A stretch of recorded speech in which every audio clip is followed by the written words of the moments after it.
തീർച്ചയായും പ്രകാശ്, അബ്ദുൽ നാസർ മദനിയുടെ കേരളത്തിലേക്കുള്ള യാത്രയ്ക്ക് വിഘാതം സൃഷ്ടിച്ചിരിക്കുന്നത് തികച്ചും സാങ്കേതികമായ ചില പ്രശ്നങ്ങൾ തന്നെയാണ്. എന്നാൽ ഇത് യാദൃശ്ചികമായി സംഭവിച്ചതെന്ന് കരുതാൻ കഴിയില്ല. കാരണം ഒരു തടവുകാരനെ വിമാനത്തിൽ മറ്റൊരു സ്ഥലത്തേക്ക് കൊണ്ടുപോകുമ്പോൾ തീർച്ചയായും ഒപ്പമുണ്ടായിരിക്കേണ്ട ഒരു പ്രധാന രേഖയാണ് ഹാജരാക്കാൻ കഴിയാതെ, കർണാടക പോലീസിന് ഹാജരാക്കാൻ കഴിയാതെ പോയത്. Bureau of civil aviation security certificate ഹാജരാക്കാൻ കഴിഞ്ഞില്ല. ഈ ഒരു സാഹചര്യത്തിലാണ് അബ്ദുൽ നാസർ മദനിക്ക് അദ്ദേഹം തിരിക്കേണ്ടിയിരുന്ന 9:15 ബാംഗ്ലൂർ എയർപോർട്ടിൽ നിന്നും ടേക്ക് ഓഫ് ചെയ്യുന്ന ഇൻഡിഗോ എയർവേസിന്റെ വിമാനത്തിൽ അദ്ദേഹത്തിന് യാത്ര പുറപ്പെടാൻ കഴിയാതെ പോയത്. അദ്ദേഹം ഇപ്പോഴും വിനീഷ് പറഞ്ഞതുപോലെ തന്നെ ബാംഗ്ലൂർ എയർപോർട്ടിൽ യാത്ര സംബന്ധിച്ച അനിശ്ചിതത്വത്തിൽ കഴിയുകയാണ്.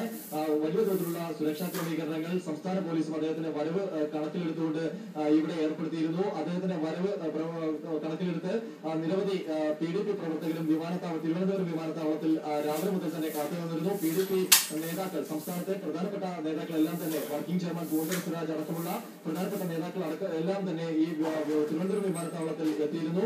എന്നാൽ അദ്ദേഹത്തിന്റെ യാത്ര അനിശ്ചിതത്വത്തിലായ വാർത്ത അറിഞ്ഞ് PDP നേതൃത്വം ആദ്യം വികാരഭരിതമായാണ് പ്രതികരിച്ചത്. അവർക്ക് അവിശ്വസനീയമായ ഒരു വാർത്തയായിരുന്നു. അവർക്ക് അത് എല്ലാ സംവിധാനങ്ങളും ഒരുക്കിയ ശേഷം പെട്ടെന്ന് ഇത്തരത്തിലൊരു തടസ്സം അവർ പ്രതീക്ഷിച്ചിരുന്നില്ല. ഈ സാഹചര്യത്തിൽ PDP നേതൃത്വം അടിയന്തര നേതൃയോഗം ചേർന്നിരുന്നു.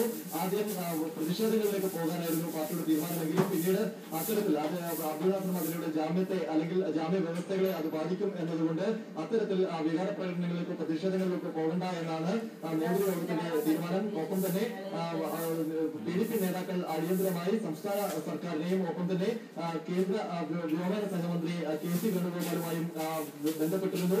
KC വേണുഗോപാൽ അടിയന്തരമായി പ്രശ്നം പരിഹരിക്കാമെന്നുള്ള ഉറപ്പ് നൽകിയതായിട്ടാണ് PDP നേതൃത്വം ഇപ്പോൾ പറയുന്നത്. ഇതിന്റെ അടിസ്ഥാനത്തിൽ വൈകിട്ട് നേരത്തെ തീരുമാനിച്ചത് ഇൻഡിഗോ എയർവേസിന്റെ വിമാനത്തിൽ വരാനായിരുന്നെങ്കിൽ സ്പൈസ് ജെറ്റിന്റെ ഒരു വിമാനം വൈകിട്ട് 6 മണിക്ക് ശേഷം ബാംഗ്ലൂരിൽ നിന്ന് തിരുവനന്തപുരത്തേക്കുണ്ട്.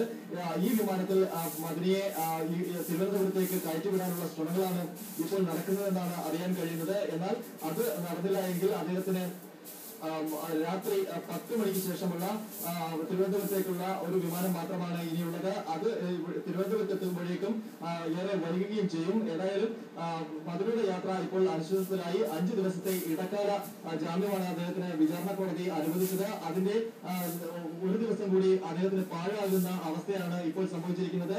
നാളെ കൊട്ടിയത്ത് നടക്കുന്ന അദ്ദേഹത്തിന്റെ മകളുടെ വിവാഹ ചടങ്ങിൽ പങ്കെടുക്കാനാണ് പ്രധാനമായും അബ്ദുൽ നാസർ മദനി ജാമ്യത്തിന് വേണ്ടി കോടതിയെ സമീപിച്ചത്. ഈ ഒരു കാരണത്താലാണ് കോടതി പ്രോസിക്യൂഷന്റെ ശക്തമായ എതിർപ്പ് അവഗണിച്ചുകൊണ്ട് അദ്ദേഹത്തിന് ഇടക്കാല ജാമ്യം കർശനവാദികളോടെ അനുവദിച്ചത്. എന്നാൽ നിലവിലെ സാഹചര്യത്തിൽ അദ്ദേഹത്തിന് ആ വിവാഹ ചടങ്ങിൽ പങ്കെടുക്കുന്ന കാര്യം പോലും അനിശ്ചിതത്വത്തിലാണ്. പ്രകാശ്, അനന്തകൃഷ്ണൻ നേരത്തെ തന്നെ മകളുടെ വിവാഹ ചടങ്ങിൽ പങ്കെടുക്കാൻ അനുവദിക്കണം എന്നാവശ്യപ്പെട്ടുകൊണ്ട് മകൾ തന്നെ മുഖ്യമന്ത്രിക്ക് കത്ത് നൽകി. ആ കത്ത് കർണാടക സർക്കാരിന്